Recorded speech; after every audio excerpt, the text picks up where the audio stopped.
everybody, welcome back to the Claremont Classic Garage. Today's the day we're going to stick our 4-speed overdrive transmission in our little red truck, and I can't wait. First thing we're going to do is get the pilot bearing and the flywheel and the clutch and all that stuff put in, then the bell housing, then we can slide the transmission up in. First thing we're going to install is our pilot bearing. You can see here this assembly you can use instead of this. This guy goes into the crankshaft and runs there on your input shaft, right? And you can see here our input shaft is really messed up. So what we're going to do is use this one that goes into the, it doesn't go all the way in. It sits in the torque converter register here. And that'll let it run on this still nice part of the shaft. So we just have to make sure that we've got clearance for it. We'll get it pounded in. It looks like we've got lots of room. We'll get it knocked in, and then we'll do a little measuring. So all you have to do is lay a straight edge across here. We want to measure basically from here to the block to make sure we've got enough room for that shaft, so that the bearing doesn't start to interfere with this radius here. So I use this as a straight edge and this for checking depth, and found out that we're about 1/4 of an inch to the good. So we're all set. We can go ahead and put it together. We got the flywheel on and torqued it up, and what's very important when you do this is to look at the back side of your crankshaft and make sure the flywheel bolts don't go sticking through. Lots of mixing and matching happens over the years, and you don't want them things sticking through there because they can catch on the back of the block and make a hell of a mess. But these ones, it's hard to see, but they're just flush with the back of the crank flange. That's perfect. Now we can go ahead and get the disc and the pressure plate on. Now we've got this on, and as you can see, I don't have an alignment tool because we're using the needle bearing now, and I don't want to stick anything in there that's going to steal any of the grease out of it or make a mess of it. So it's not that bad. You just put your fingers in there, and you can feel the clutch disc relative to the pressure plate, and you can get it centered up quite easily, and it'll be more than close enough to allow you to get the transmission in. This one's perfect. So we're just going to go around and slowly work the bolts down, and then we're going to torque them. Well, there's that all done. Now we can get the bell housing on. That went pretty well. Bell housing went right on. I've got the bolts that I can get in for now in and torqued up. We'll put the rest of them in turn. One has a hanger for the exhaust bracket. I can't put that on until I do the exhaust. And there's two that go in on this side, but there's a big bracket that goes on top of the inspection shield, which I can't put on till I'm done. Now we can get this bad boy off of the bench here and get it strapped onto our little transmission jack and get the darn thing up underneath the truck. All right, here we go. I got it strapped down to the little stand here. I'll start winding it up there, and I'll be back when we've got it a little closer. I used some bolts a little bit longer than what actually goes in there to guide it in, and now it's in. I just had to put it in gear and turn the yoke on the back a little bit just to get the spline to engage, and then pop, it went in. And we're all good now. So I'll get it shoved in the rest of the way, and we'll start putting the proper bolts in it, and then we can get this jack out of here and torque everything up. Okay, there she is. What we're going to do now is get those 4 bolts torqued. They'll torque up to 65. They're 7/16 bolts. And then we'll get the cross member back in so I can get that jack out from under the oil pan. And then we can go to town getting everything hooked up. Well, here's something cute. You can see the offset on our new motor mount is wrong. It's different from the original transmission mount, pardon me. And well, this one ain't going to go in. So what we have to do is knock the new insert out of this one and put it into this one. Easy enough. You can see here, there's two little crimps. You just uncrimp them and push the thing out and push it back in. Nothing to it at all. Okay, there we go. It's not the prettiest thing, but it's in there. So we can go ahead and get this thing put in. The one thing I will notice is this one is solid and this one's a mushy, squishy one. So we'll see how long that one lasts. I'm going to have to probably keep my eyes out for another one of these truck ones. Maybe find an NOS one on eBay. You can see I had to open up the floor a little bit to give some clearance for the shifter and the rods. But now we're getting our first taste of it. Like it already. There's reverse. Good. So this guy will sit down there like... I'll hold it with my foot. He'll sit down there kind of like that.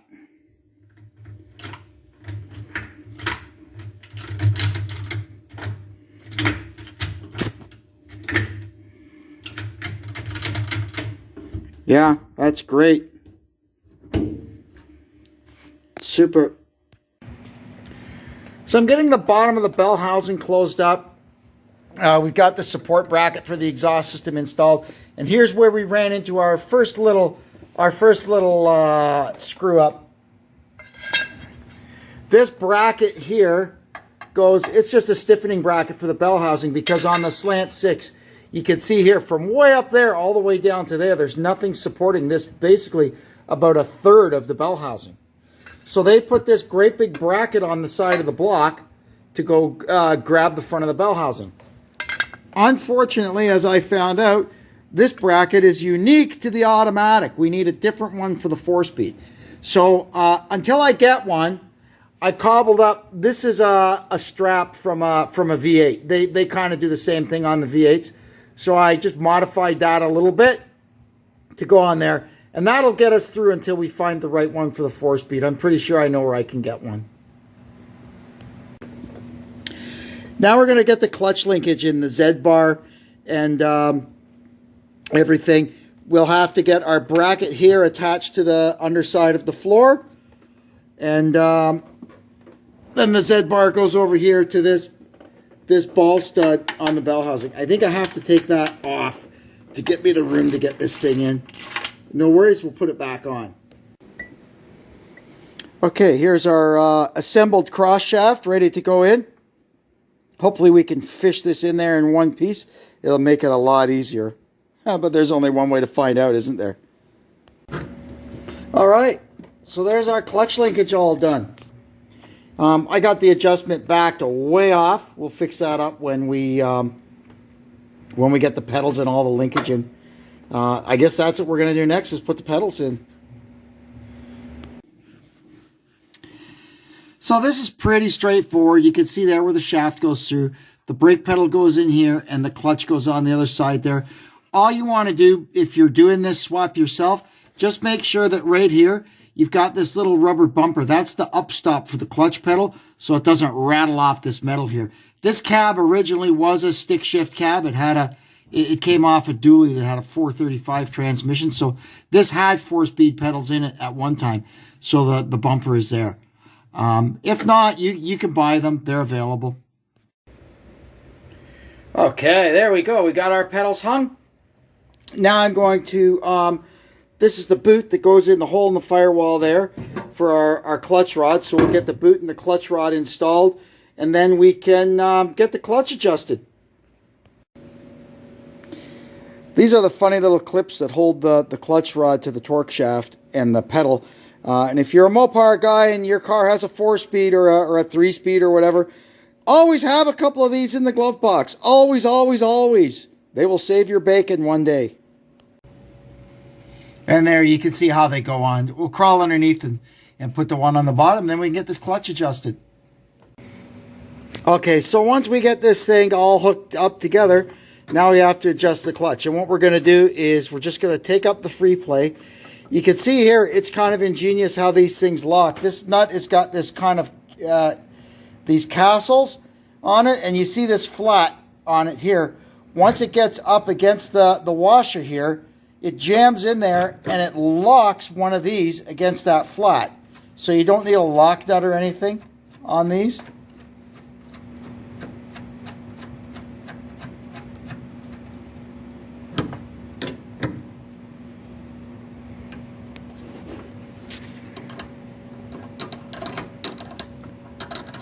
And then we'll go inside.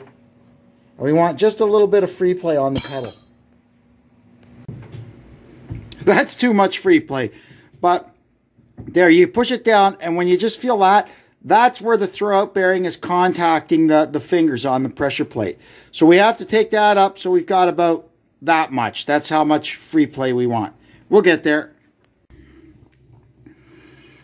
That there, that's perfect. Then you can release the clutch. There, we'll work it back a couple of times.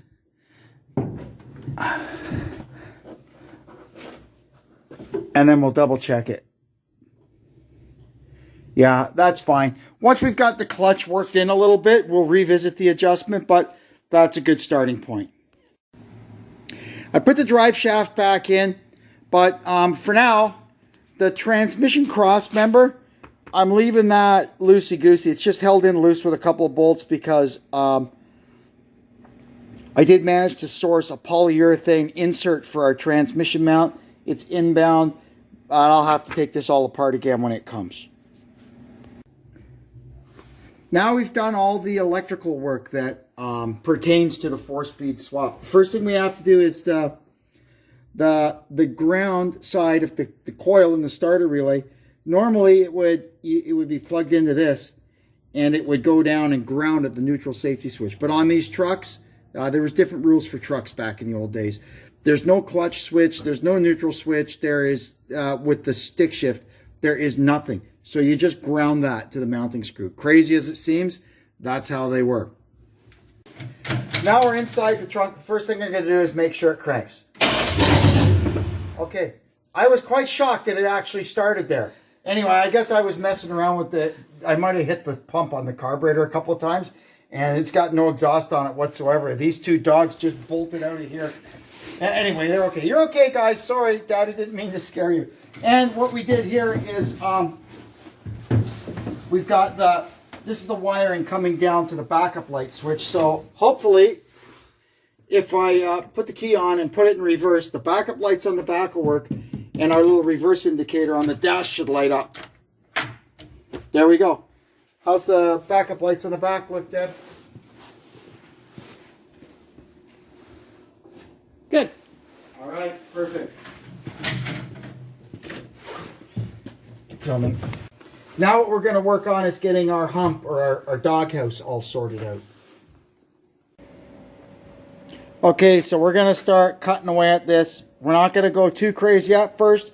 We're going to just sneak up on it because, you know, once you cut it too much, it's cut too much. There we go. It took 2 whacks, and then we had to get this surface here straightened out because that's what that little thing butts against to make sure you get it in the right place. The actual shifter hump. And that there, you can see it's right in the middle of it. Absolutely perfect. So what we have to do now, I have to go and I have to drill out the holes in the hump so we can use our stove bolts to attach it to the floor. And then once we've got that done, we can get some seal tape on the back of it, get it installed permanently. Then we can work at getting this thing installed. So I used some of this stuff, and I made a seal to go around here. Now we're going to get our, I got these stainless steel screws, and we're going to screw the thing in, and hopefully it's in for keeps. There's that all buttoned up. Now we can go ahead and get the little plastic hump installed. And there's that. It's a little fun fitting it in there, but you just got to find a happy medium, which we did. So that's good. That's nice, eh? We finish it off with a nice chrome old school Hurst stick. Looks awesome.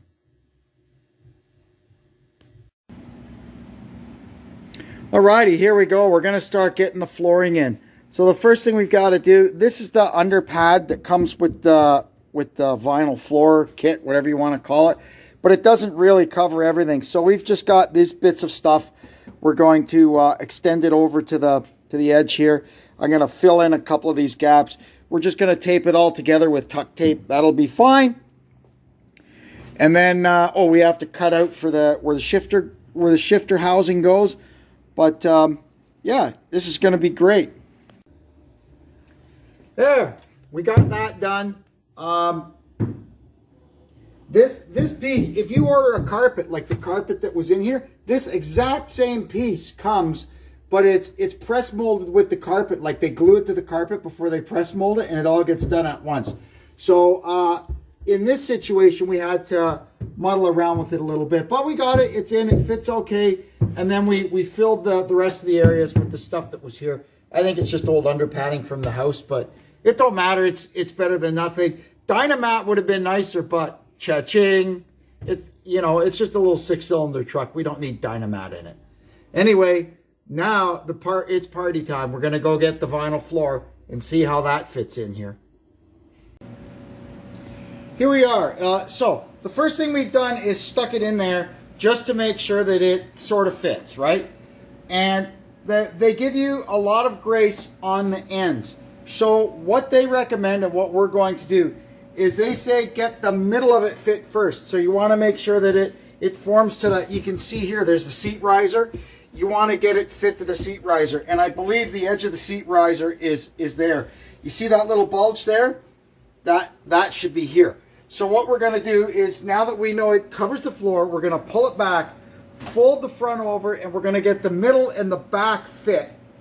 And once we know we've got that, then you just you put it in like that and trim a little bit. And just keep doing that till it fits perfectly.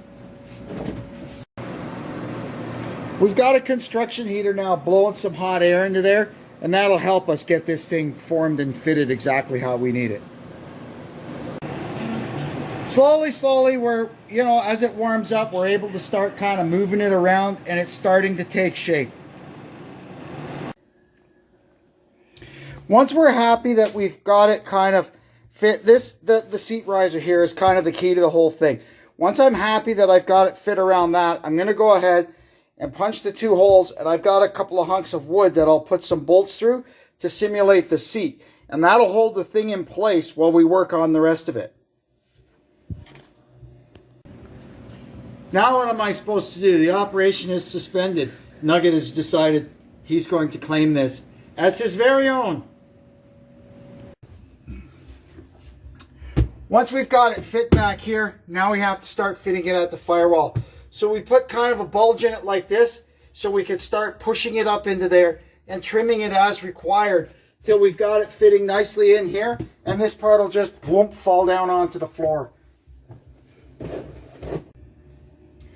So you can see where we're at. Here's what we've been doing. Just taking it's not something that you can measure. You just have to sneak up on it. So we've been taking little bits at a time, and we've got it pretty good in here. I think I may have to take another little bit off of here where it goes up under the floor vent. But before I do that, I want to start working around here under the pedals. At some point, we're going to have to grow up there and cut the hole for the dimmer switch. And that's a very, very risky proposition. But what I've decided I'm going to do for now is I'm just going to remove the dimmer switch. And we will do that absolutely last. That way, the dimmer switch is not in there influencing. Because you see there, this thing is sitting up. And you're trying to cut the carpet. And this silly dimmer switch is putting a big lump in it. We don't want that. So now, we're in much better shape. Okay. So we're going to continue working around here and get this trimmed out. I got to trim around this gas pedal now. Okay, we're got this pretty much done for now. I'm happy with the way that's fitting. Now what we have to do is start trimming away at this hole so we can get our shifter housing on. That's going to be fun.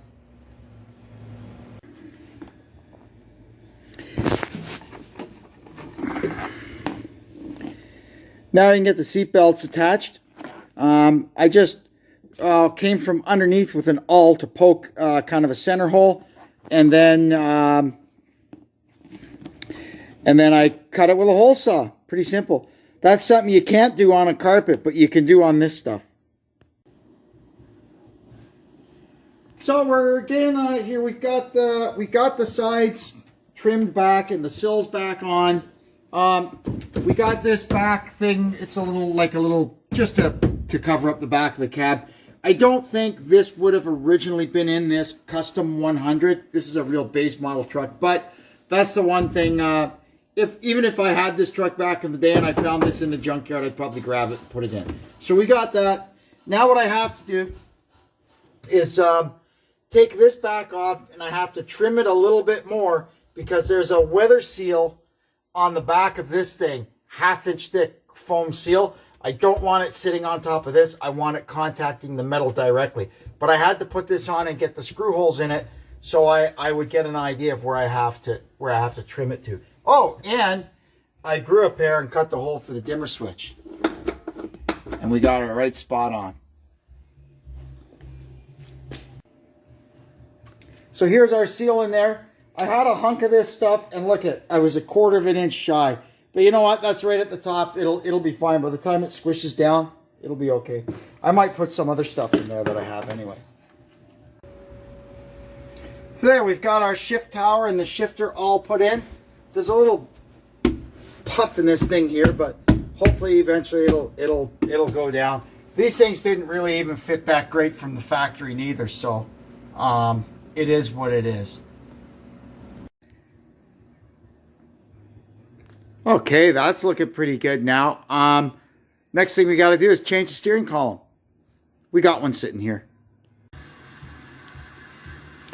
So here's our steering column all blown into a million bits. I'm going to take it in the house, get everything cleaned, and then tomorrow we can squirt some paint on it. It's just satin black on all of it.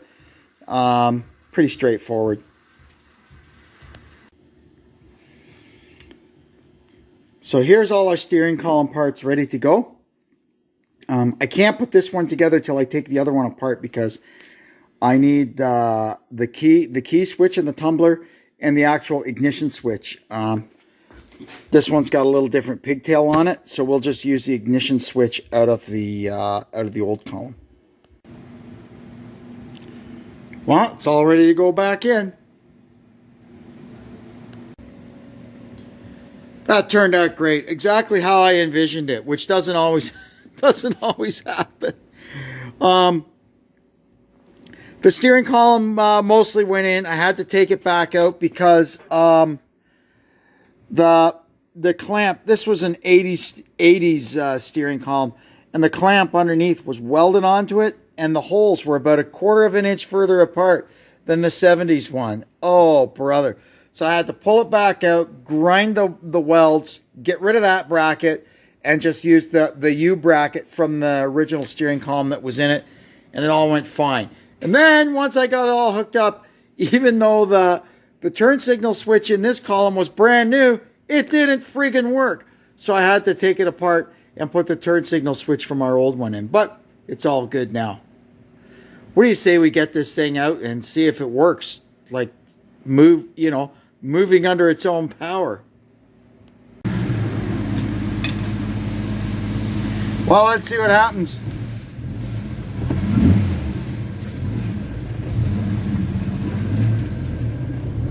I don't want to get it all muddy is the problem.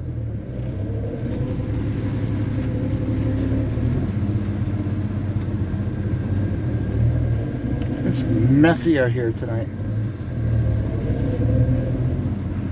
Now I was having trouble getting it in reverse because the clutch is fluffy.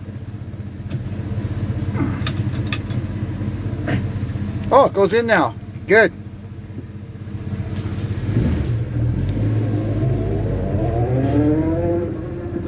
Beautiful. Brakes work.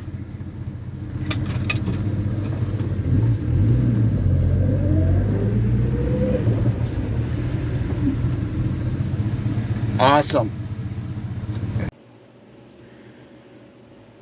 Well, that was a big job, but it's done. It now has a 4-speed, or well, a 3-speed with overdrive. It's when I say, at least Mopar guys say 4-speed, they're talking about an old school 833 with a 1-to-1 top gear. This thing, I just call it an OD. So anyway, it's got an OD in it now. We got our new rubber floor in. We got a nice floor shift steering column. It's all really coming together nice now. Next thing we have to do is overhaul the front end. There's a lot of clunking and banging going on up there. And when I was under doing the exhaust and stuff, you could see the rubber spewing out of all them old bushings. So we're going to freshen that up, give it a good alignment. And then that's it, man. We can take it in and get it certified and get it on the road. So I'm really happy with the way that worked out. The only thing that I'm not too sure about right now, we'll address it later. The speedometer seems to be out to lunch. But what I have to do is get my GPS in there and see how fast it's really going as compared to what the speedometer says. And we'll go from there. That's an easy fix anyway. It's just a matter of changing the little pinion gear. Anyway, that'll do it for this one. It was a long one. It was a lot of work. My back hurts. My fingers are all smashed and cut to ribbons. But it was worth every little bit of it. I took it out for a spin. And as I'm getting the fuzz burned off the clutch, it's starting to work really nice. And I'll drive it a little bit more, and then we'll get under there and do our final adjustment on it, and it should be good to go. It goes into all 4 gears in reverse, nice. It doesn't make any funny noises. It's a little noisy because it's got the ATF in it. That's something else we may fiddle around with in the future, but for now, it's good. It doesn't leak. It works. Anyway, I'm happy as can be. I'm going to go now. I'd like to thank you for tuning into our little channel. I hope you'll come back and see us again. And until then, I'm Kevin saying so long from the Claremont Classic Garage.